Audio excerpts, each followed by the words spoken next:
Belajar tentang kecerdasan. Kecerdasan manusia adalah sebuah konsep yang kompleks dan multidimensi yang telah dipelajari oleh para filsuf, ilmuwan, dan psikolog selama berabad-abad. Tidak ada satu definisi tunggal tentang kecerdasan manusia yang diterima secara universal. Pandangan saintis naturalis awam mengenai kecerdasan mungkin tidak sedetail pandangan ilmuwan di bidang psikologi atau neuroscience saat ini, namun, berdasarkan pengamatan mereka terhadap dunia hewan, para naturalis memiliki pemahaman tentang kecerdasan yang berfokus pada aspek adaptif dalam lingkungan. Seorang naturalis melihat kecerdasan sebagai kemampuan makhluk hidup untuk belajar, memecahkan masalah, dan beradaptasi dengan lingkungannya.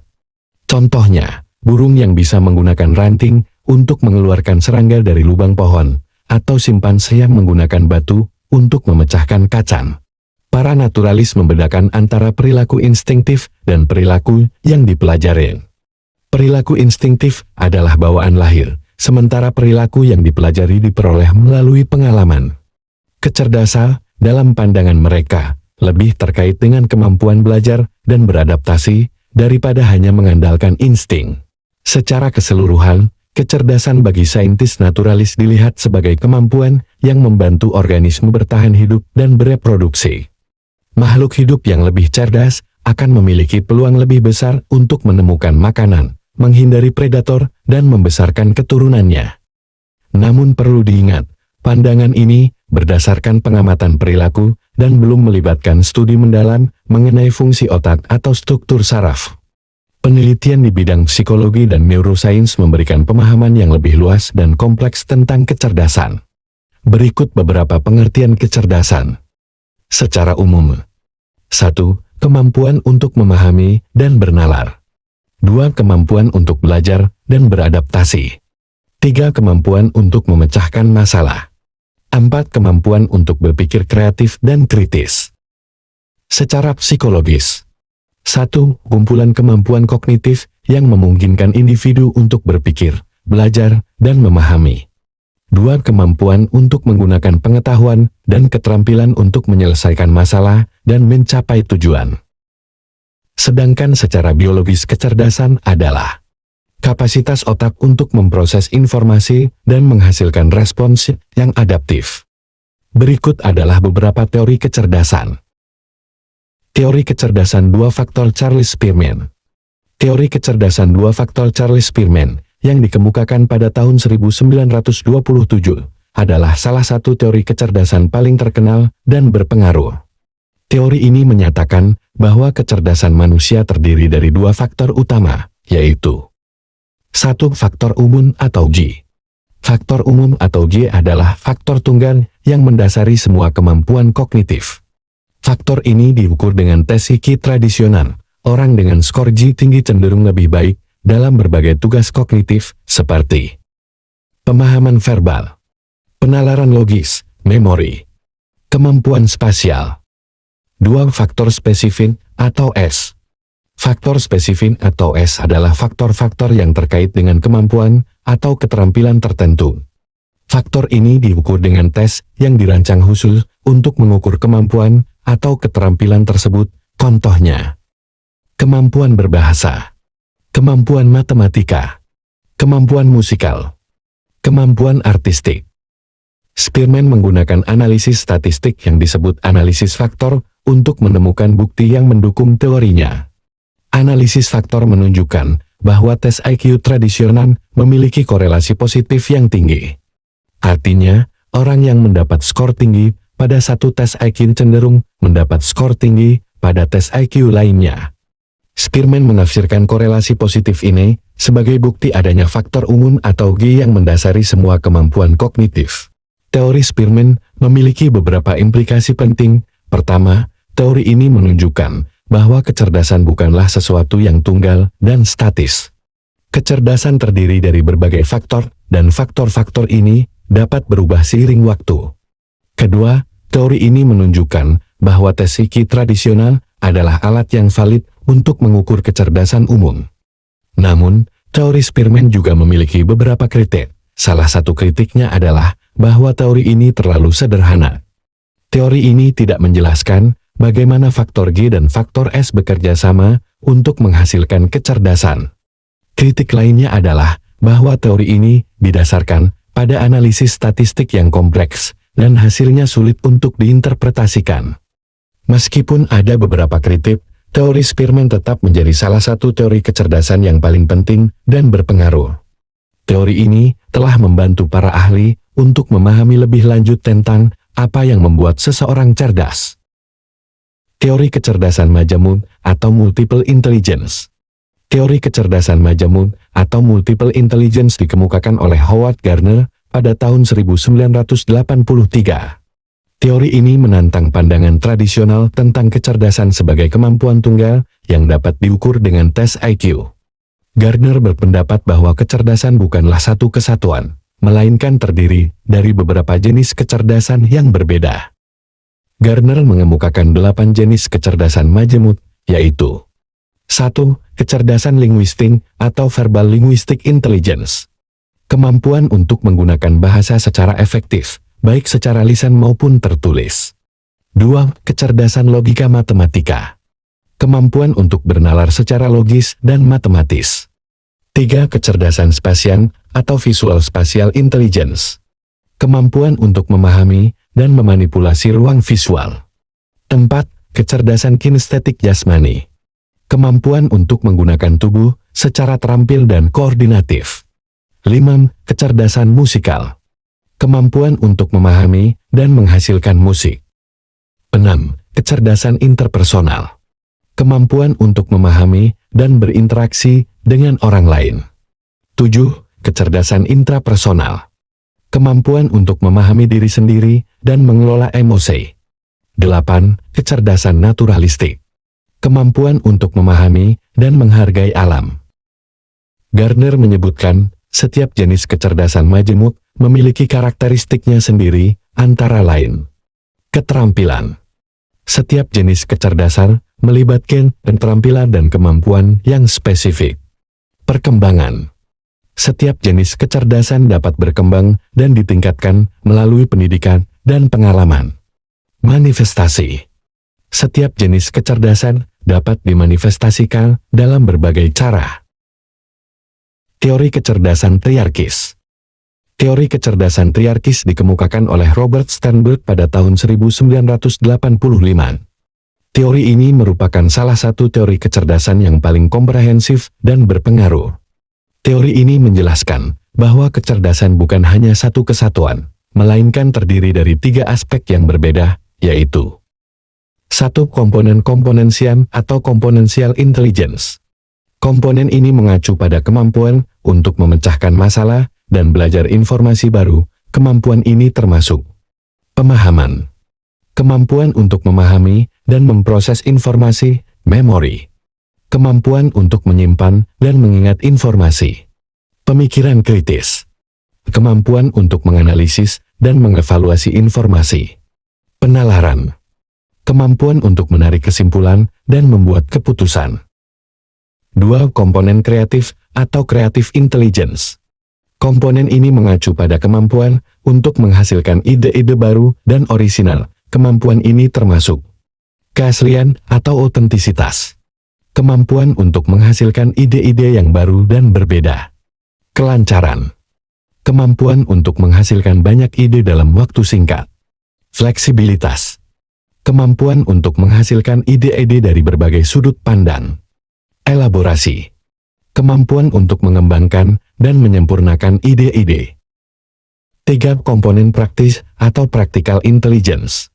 Komponen ini mengacu pada kemampuan untuk beradaptasi dengan lingkungan dan menyelesaikan tugas-tugas dalam kehidupan sehari-hari. Kemampuan ini termasuk pengetahuan kontekstual, kemampuan untuk memahami situasi dan konteks, aplikasi pengetahuan, kemampuan untuk menerapkan pengetahuan dalam situasi nyata, keterampilan sosial, kemampuan untuk berinteraksi dan berkomunikasi dengan orang lain, kemampuan beradaptasi, kemampuan untuk menyesuaikan diri dengan perubahan dan situasi baru.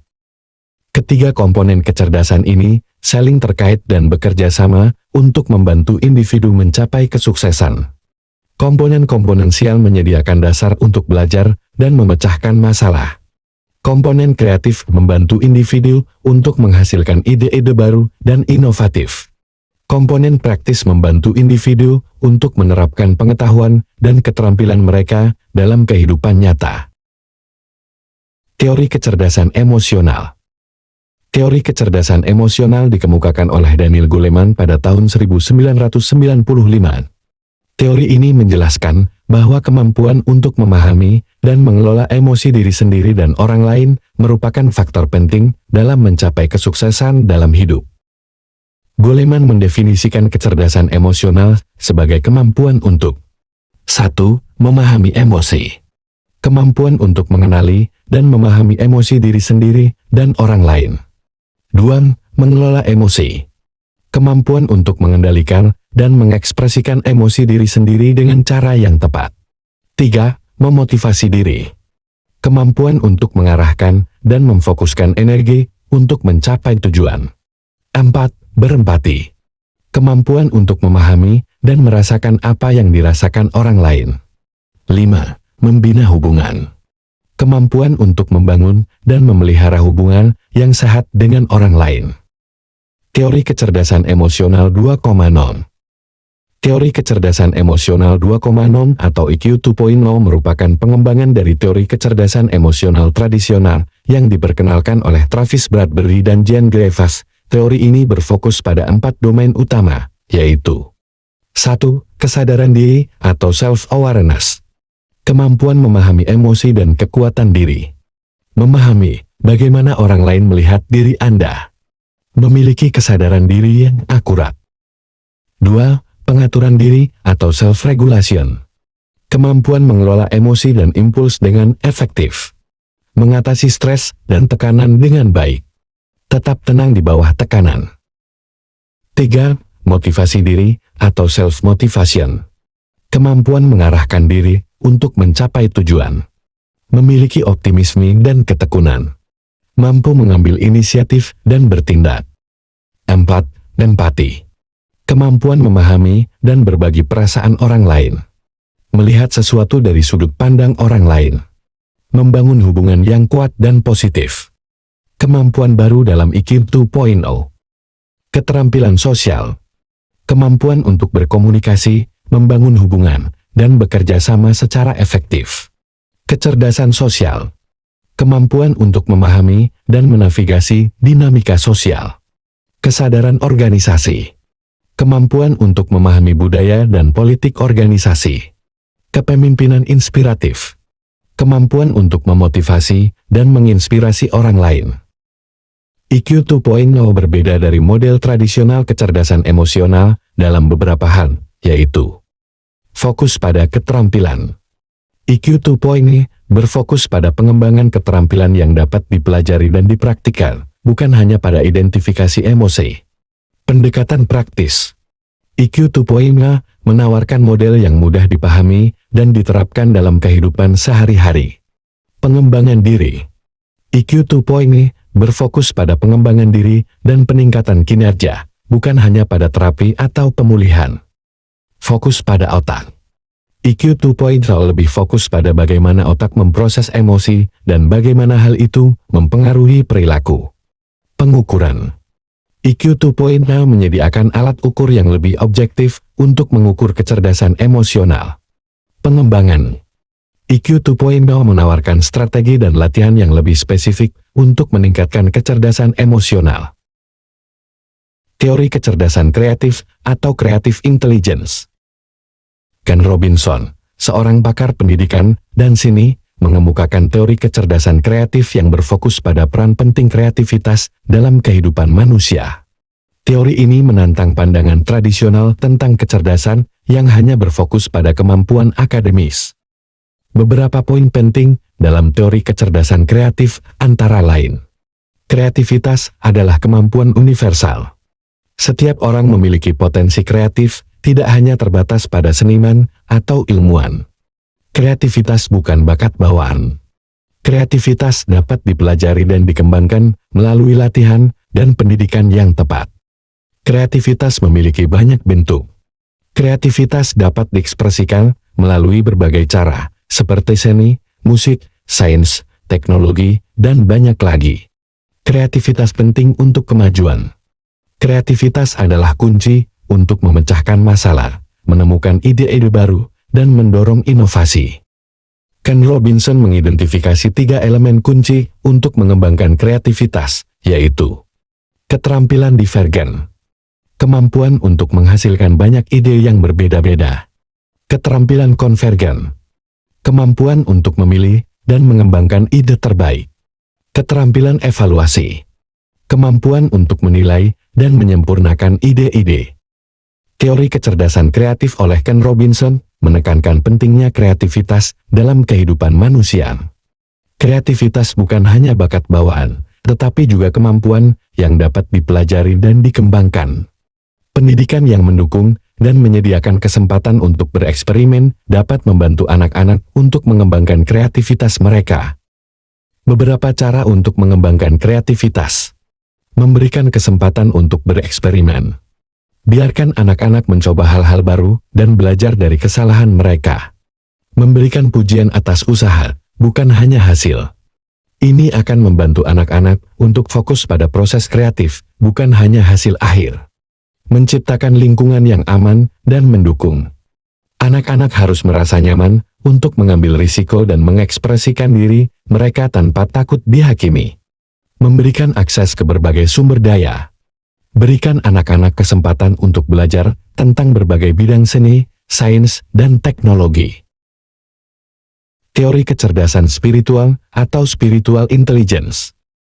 Teori kecerdasan spiritual atau SQ diperkenalkan oleh Dana Zohar dan Ian Marshall dalam buku mereka yang berjudul SQ, Spiritual Intelligence, The Hidden Dimension of Leadership. Teori ini menawarkan cara pandang baru tentang kecerdasan yang tidak hanya fokus pada IQ dan EQ, tetapi juga pada dimensi spiritual manusia. Beberapa poin penting dalam teori kecerdasan spiritual adalah SQ adalah kemampuan untuk menghadapi dan memecahkan masalah makna dan nilai. SQ bukan tentang agama, tetapi tentang menemukan makna dan tujuan hidup.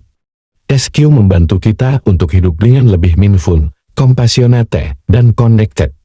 SQ dapat meningkatkan kualitas hidup kita dalam berbagai aspek, termasuk kesehatan, hubungan, dan pekerjaan. 5 dimensi SQ. 1. Kesadaran diri spiritual. Kemampuan untuk memahami diri sendiri secara spiritual, termasuk nilai-nilai dan keyakinan yang kita pegang. 2. Nilai-nilai dan keyakinan.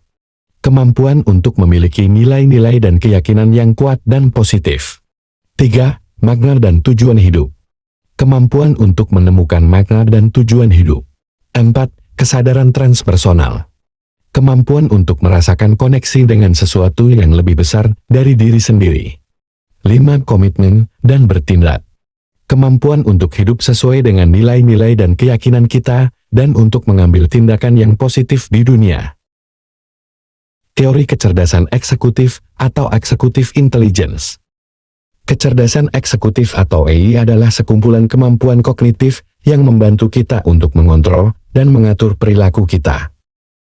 Kemampuan ini penting untuk berbagai tugas, termasuk pengaturan diri, kemampuan untuk mengendalikan impuls dan emosi, dan untuk tetap fokus pada tugas.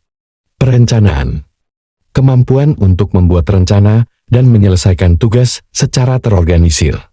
Pemecahan masalah, kemampuan untuk mengidentifikasi dan menyelesaikan masalah secara efektif. Membuat keputusan, kemampuan untuk menimbang pilihan dan membuat keputusan yang tepat. Memori kerja, kemampuan untuk menyimpan dan memanipulasi informasi dalam pikiran. Fleksibilitas kognitif, kemampuan untuk beradaptasi dengan perubahan dan beralih antar tugas dengan mudah. Adele Diamond, seorang psikolog dari Kanada, telah mempelopori penelitian tentang AI. Dia telah menemukan bahwa AI terkait dengan berbagai hasil positif, termasuk prestasi akademis yang lebih tinggi. Anak-anak dengan AI yang tinggi cenderung lebih baik di sekolah. Kesehatan mental yang lebih baik. Orang dengan AI yang tinggi cenderung lebih tahan terhadap stres dan depresi. Hubungan yang lebih baik. Orang dengan AI yang tinggi cenderung lebih baik dalam membangun dan memelihara hubungan. Kesuksesan profesional yang lebih tinggi. Orang dengan EI yang tinggi cenderung lebih sukses dalam pekerjaan mereka. EI dapat dipelajari dan ditingkatkan dengan latihan dan strategi yang tepat. Beberapa cara untuk meningkatkan EI adalah latihan mindfulness. Mindfulness membantu kita untuk fokus pada saat ini dan mengontrol pikiran kita. Teknik pengaturan waktu. Teknik seperti Pomodoro dan GTD dapat membantu kita untuk mengatur waktu dan menyelesaikan tugas dengan lebih efektif. Olahraga. Olahraga membantu untuk meningkatkan fokus dan konsentrasi. Tidur yang cukup. Tidur yang cukup penting untuk kesehatan mental dan fisik, dan juga untuk EI. Teori kecerdasan koneksi atau Connected Intelligence. Kecerdasan koneksi atau CI adalah konsep yang diperkenalkan oleh Nicholas A. Christakis dan James H. Fowler dalam buku mereka Connected, The Power of Our Social Networks. Mereka mendefinisikan CI sebagai kemampuan untuk memahami dan memanfaatkan jaringan sosial kita untuk mencapai tujuan. Beberapa poin penting dalam teori kecerdasan koneksi antara lain. Koneksi sosial penting untuk kesehatan dan kebahagiaan. Orang yang memiliki jaringan sosial yang kuat cenderung lebih sehat, lebih bahagia, dan lebih hidup lebih lama. Koneksi sosial dapat menular. Kebiasaan, emosi, dan ide dapat menyebar melalui jaringan sosial. Jaringan sosial dapat membantu kita untuk mencapai tujuan. Jaringan sosial dapat menyediakan sumber daya, dukungan, dan peluang. Ada berbagai jenis jaringan sosial. Beberapa jaringan lebih kuat daripada yang lain. Kita dapat meningkatkan CI kita. Kita dapat membangun jaringan sosial yang lebih kuat dengan menjadi lebih ramah, terlibat, dan membantu orang lain. Beberapa cara untuk meningkatkan CI adalah membangun jaringan sosial yang kuat. Bergabunglah dengan klub, menjadi sukarelawan, dan hadiri acara sosial. Memperkuat hubungan dengan orang yang Anda kenal. Luangkan waktu untuk orang yang Anda cintai, dengarkan mereka, dan bantulah mereka saat mereka membutuhkannya. Membantu orang lain. Melakukan kebaikan untuk orang lain dapat membantu Anda membangun hubungan dan meningkatkan CI Anda. Belajar dari orang lain. Berbagilah ide dan pengalaman dengan orang lain dan belajarlah dari mereka. Menjadi pendengar yang baik. Dengarkan dengan seksama saat orang lain berbicara dan tunjukkan bahwa Anda tertarik dengan apa yang mereka katakan. Teori kecerdasan plastisitas atau intelligence plasticity. Teori kecerdasan plastisitas yang dikemukakan oleh Michael Merzenich, seorang neuroscientist ternama, menjelaskan bahwa otak manusia memiliki kemampuan untuk terus belajar dan berubah sepanjang hidup.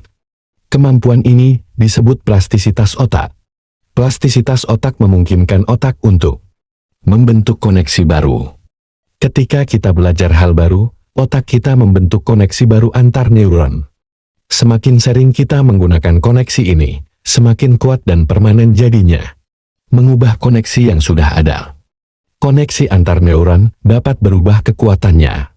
Koneksi yang sering digunakan menjadi lebih kuat, sedangkan koneksi yang jarang digunakan menjadi lebih lemah. Membuat ulang peta otak. Peta otak adalah representasi area tubuh atau fungsi kognitif di otak. Peta ini dapat berubah seiring waktu sebagai respons terhadap pengalaman dan pembelajaran. Merzenich percaya bahwa plastisitas otak adalah dasar dari kecerdasan. Semakin banyak koneksi yang dimiliki otak dan semakin kuat koneksinya, semakin cerdas orang tersebut. Teori kecerdasan plastisitas telah memberikan kontribusi yang signifikan pada pemahaman kita tentang otak dan pembelajaran. Teori ini telah menginspirasi banyak penelitian baru tentang cara meningkatkan plastisitas otak dan meningkatkan kemampuan kognitif. Teori kecerdasan plastisitas memiliki beberapa implikasi penting antara lain. Otak tidak pernah berhenti belajar. Kita dapat terus belajar dan meningkatkan kemampuan kognitif kita sepanjang hidup. Pengalaman dapat mengubah otak. Pengalaman kita, baik positif maupun negatif, dapat mengubah struktur dan fungsi otak. Intervensi dini dapat membantu orang dengan kesulitan belajar. Intervensi yang dirancang untuk meningkatkan plastisitas otak dapat membantu orang dengan kesulitan belajar. Berikut beberapa contoh bagaimana plastisitas otak dapat meningkatkan kecerdasan. Belajar bahasa baru. Ketika kita belajar bahasa baru, otak kita membentuk koneksi baru di area yang bertanggung jawab untuk bahasa. Bermain alat musik. Bermain alat musik meningkatkan plastisitas otak di area yang bertanggung jawab untuk pendengaran, gerakan, dan memori. Olahraga. Olahraga meningkatkan plastisitas otak di area yang bertanggung jawab untuk memori, pembelajaran, dan kontrol motorik. Mersenic mengemukakan beberapa prinsip utama plastisitas otak, yaitu penggunaan. Semakin sering jaringan saraf digunakan, semakin kuat dan efisien mereka jadinya. Disuse. Jaringan saraf yang tidak digunakan akan melemah dan mati. Spesifisitas. Perubahan otak yang terjadi akibat pengalaman bersifat spesifik untuk pengalaman tersebut. Kritis. Ada periode kritis dalam perkembangan otak di mana plastisitas paling kuat. Kompensasi. Otak dapat mengkompensasi kerusakan pada satu area dengan meningkatkan aktivitas di area lain. Ada beberapa hal yang dapat kita lakukan untuk meningkatkan plastisitas otak, yaitu terus belajar hal baru. Tantangan kognitif baru membantu menjaga kesehatan otak dan meningkatkan plastisitas. Tidur yang cukup. Tidur penting untuk kesehatan otak dan membantu otak memproses informasi dan membentuk koneksi baru. Makan makanan yang sehat. Makanan yang sehat menyediakan nutrisi yang dibutuhkan otak untuk berfungsi dengan baik. Olahraga teratur. Olahraga meningkatkan aliran darah ke otak dan membantu otak memproses informasi.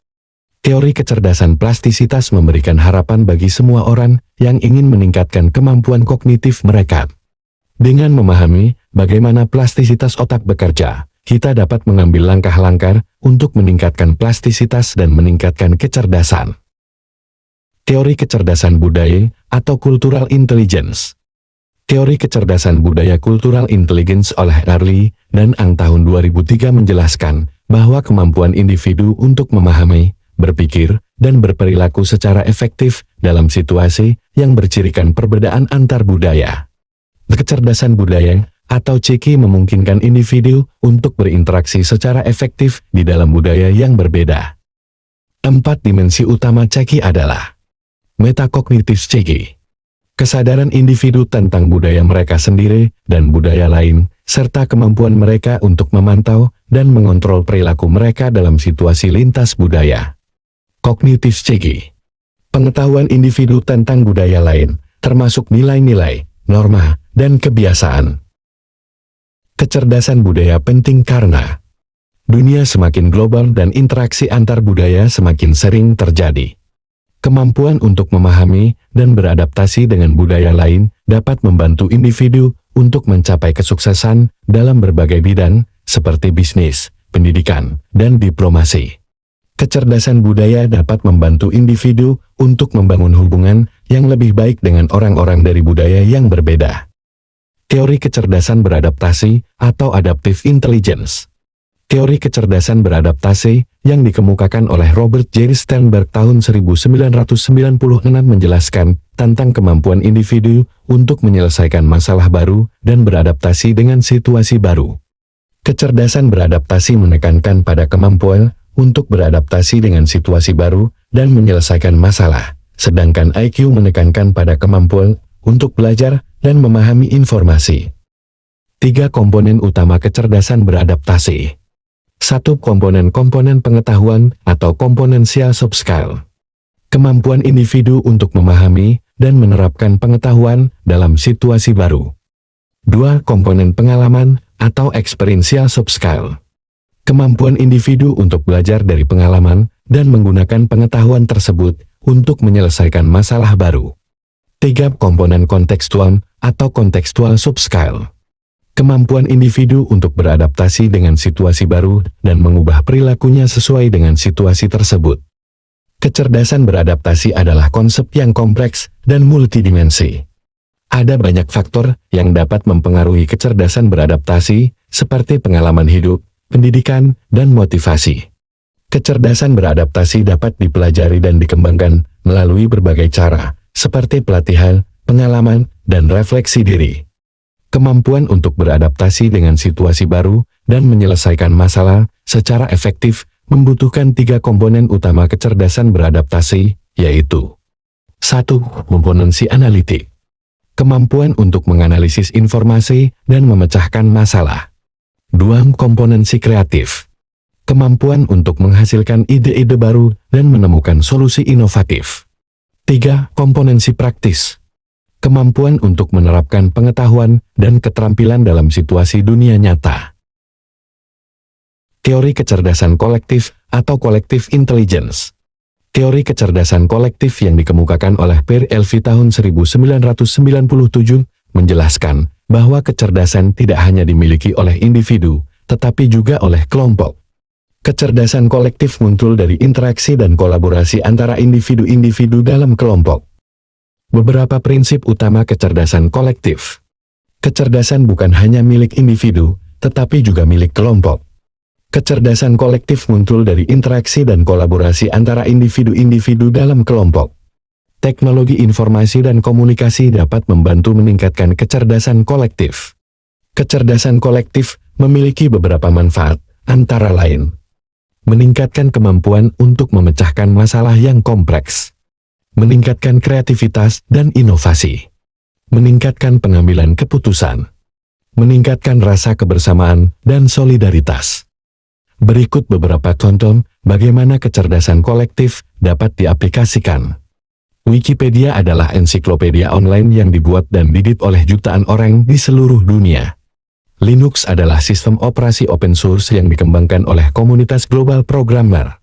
Proyek-proyek crowdsourcing seperti Kickstarter dan GoFundMe memungkinkan banyak orang untuk berkolaborasi dalam proyek-proyek kreatif. Ada banyak faktor yang dapat mempengaruhi kecerdasan kolektif, seperti struktur kelompok, budaya, dan teknologi. Kecerdasan kolektif dapat dioptimalkan dengan menciptakan kondisi yang tepat untuk interaksi dan kolaborasi yang efektif. Teori kecerdasan moral atau moral intelligence. Teori kecerdasan moral yang dikemukakan oleh James Rest tahun 1986 menjelaskan bahwa kecerdasan moral adalah kemampuan untuk memahami, berpikir, dan berperilaku secara moral. Kecerdasan moral bukan hanya tentang mengetahui apa yang benar dan salah, tetapi juga tentang kemampuan untuk membuat keputusan moral yang tepat dalam situasi yang kompleks. 4 komponen utama kecerdasan moral adalah 1. Pemahaman moral. Kemampuan untuk memahami konsep moral, seperti keadilan, kasih sayang, dan tanggung jawab. 2. Penalaran moral. Kemampuan untuk menggunakan prinsip moral untuk membuat keputusan moral. 3. Pertimbangan moral. Kemampuan untuk mempertimbangkan semua aspek situasi moral sebelum membuat keputusan. 4. Tindakan moral. Kemampuan untuk bertindak berdasarkan keputusan moral yang telah dibuat. Kecerdasan moral penting karena membantu individu untuk membuat keputusan moral yang tepat dalam situasi yang kompleks. Membantu individu untuk membangun hubungan yang positif dengan orang lain. Bintang membantu individu untuk berkontribusi pada masyarakat yang lebih adil dan damai. Berikut beberapa contoh bagaimana kecerdasan moral dapat diaplikasikan. Seorang dokter yang dihadapkan dengan 2 pasien yang membutuhkan perawatan darurat harus menggunakan kecerdasan moralnya untuk memutuskan pasien mana yang harus diprioritaskan. Seorang hakim yang harus memutuskan kasus hukum yang kompleks harus menggunakan kecerdasan moralnya untuk memutuskan apa yang adil dan benar. Seorang pemimpin politik yang harus membuat keputusan yang akan mempengaruhi banyak orang harus menggunakan kecerdasan moralnya untuk memutuskan apa yang terbaik untuk semua orang. Kecerdasan moral adalah konsep yang kompleks dan multidimensi. Ada banyak faktor yang dapat mempengaruhi kecerdasan moral, seperti pengalaman hidup, pendidikan, dan agama. Kecerdasan moral dapat dipelajari dan dikembangkan melalui berbagai cara, seperti pendidikan moral, pelatihan, dan refleksi. Teori kecerdasan kinerja atau performance intelligence. Teori kecerdasan kinerja yang dikemukakan oleh Robert J. Sternberg tahun 1985 menjelaskan bahwa kecerdasan bukan hanya tentang kemampuan untuk belajar dan memahami informasi, tetapi juga tentang kemampuan untuk menyelesaikan tugas dan mencapai tujuan dalam situasi dunia nyata. Kecerdasan kinerja menekankan pada kemampuan untuk menyelesaikan tugas dan mencapai tujuan dalam situasi dunia nyata, sedangkan IQ menekankan pada kemampuan untuk belajar dan memahami informasi. Kecerdasan kinerja mengukur 3 komponen yaitu analitik, kreatif, dan praktis, sedangkan IQ hanya mengukur 1 komponen yaitu analitik. Berikut beberapa contoh bagaimana kecerdasan kinerja dapat diaplikasikan. Seorang pengusaha yang ingin memulai bisnis baru perlu memiliki kemampuan untuk menganalisis pasar, menghasilkan ide-ide baru, dan menerapkan pengetahuan dan keterampilannya untuk menjalankan bisnisnya. Seorang dokter yang ingin menyembuhkan pasiennya perlu memiliki kemampuan untuk menganalisis gejala pasien, menemukan solusi inovatif untuk masalah kesehatan pasien, dan menerapkan pengetahuannya tentang medis untuk merawat pasien. Seorang guru yang ingin mengajar siswanya secara efektif perlu memiliki kemampuan untuk menganalisis kebutuhan belajar siswa, menghasilkan metode pembelajaran yang kreatif, dan menerapkan pengetahuannya tentang pedagogi untuk mengajar siswanya. Teori kecerdasan sosial atau social intelligence. Teori kecerdasan sosial yang dikemukakan oleh Edward Thorndike tahun 1920 menjelaskan bahwa kecerdasan sosial adalah kemampuan untuk memahami dan mengelola manusia lain, baik laki-laki maupun perempuan, anak laki-laki maupun perempuan, untuk bertindak secara bijaksana dalam hubungan antar manusia. Menurut Thorndike, kecerdasan sosial memiliki 3 aspek utama, yaitu 1. Kecerdasan abstrak. Kemampuan untuk memahami dan menggunakan konsep abstrak, seperti simbol, aturan, dan nilai-nilai. 2. Kecerdasan mekanik. Kemampuan untuk memahami dan menggunakan alat-alat dan mesin. 3. Kecerdasan sosial. Kemampuan untuk memahami dan berinteraksi dengan orang lain secara efektif. Beberapa aspek penting kecerdasan sosial adalah kemampuan untuk memahami orang lain, memahami emosi, motivasi, dan perilaku orang lain, kemampuan untuk berkomunikasi secara efektif, mengirim dan menerima pesan secara efektif dengan orang lain, kemampuan untuk membangun hubungan, membangun dan memelihara hubungan yang positif dengan orang lain, kemampuan untuk menyelesaikan konflik, mengelola dan menyelesaikan konflik dengan orang lain secara efektif. Kecerdasan sosial penting karena membantu individu untuk membangun hubungan yang positif dengan orang lain, membantu individu untuk mencapai kesuksesan dalam kehidupan sosial, membantu individu untuk menjadi pemimpin yang efektif. Teori kecerdasan finansial atau financial intelligence. Teori kecerdasan finansial yang dikemukakan oleh Robert T. Kiyosaki dalam bukunya Rich Dad Poor Dad tahun 1997 menekankan pentingnya pengetahuan dan keterampilan keuangan untuk mencapai kebebasan finansial. Beberapa prinsip utama kecerdasan finansial antara lain: memahami perbedaan antara aset dan liabilitas. Aset adalah sesuatu yang menghasilkan uang bagi Anda, sedangkan liabilitas adalah sesuatu yang menghabiskan uang Anda. Belajar berinvestasi. Investasi adalah cara untuk menumbuhkan kekayaan Anda dalam jangka panjang. Membangun pendapatan pasif. Mengelola risiko pasif adalah bagian dari investasi. Tanpa harus bekerja, tapi Anda dapat mengelolanya dengan diversifikasi dan strategi investasi yang tepat. Memiliki pola pikir yang benar tentang uang. Pola pikir yang benar tentang uang akan membantu Anda membuat keputusan keuangan yang tepat. Kecerdasan finansial penting karena membantu Anda mencapai kebebasan finansial, membantu Anda melindungi diri dari krisis keuangan, membantu Anda membangun kekayaan untuk generasi berikutnya.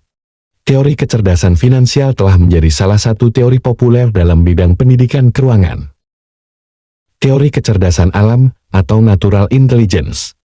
Teori kecerdasan alam yang dikemukakan oleh Richard Louv dalam bukunya Last Child in the Woods tahun 2005 menjelaskan bahwa interaksi dengan alam dapat meningkatkan kemampuan kognitif, emosional, dan sosial anak-anak. Beberapa prinsip utama kecerdasan alam yaitu: anak-anak yang menghabiskan waktu di alam memiliki kemampuan belajar yang lebih baik. Anak-anak yang menghabiskan waktu di alam memiliki kesehatan mental yang lebih baik. Anak-anak yang menghabiskan waktu di alam memiliki keterampilan sosial yang lebih baik. Alam dapat membantu anak-anak mengembangkan rasa ingin tahu, kreativitas, dan pemecahan masalah. Alam dapat membantu anak-anak mengembangkan rasa hormat terhadap lingkungan. Kecerdasan alam penting karena membantu anak-anak mencapai potensi penuh mereka. Membantu anak-anak mengembangkan hubungan yang lebih kuat dengan alam. Membantu anak-anak menjadi lebih bertanggung jawab terhadap lingkungan. Dari beberapa pengertian dan teori tentang kecerdasan yang telah disebutkan, kita dapat mengetahui dan menyusun apa saja stimulasi dan yang mesti dipelajari dalam rangka mendidik anak secara holistik. Mari belajar bersama.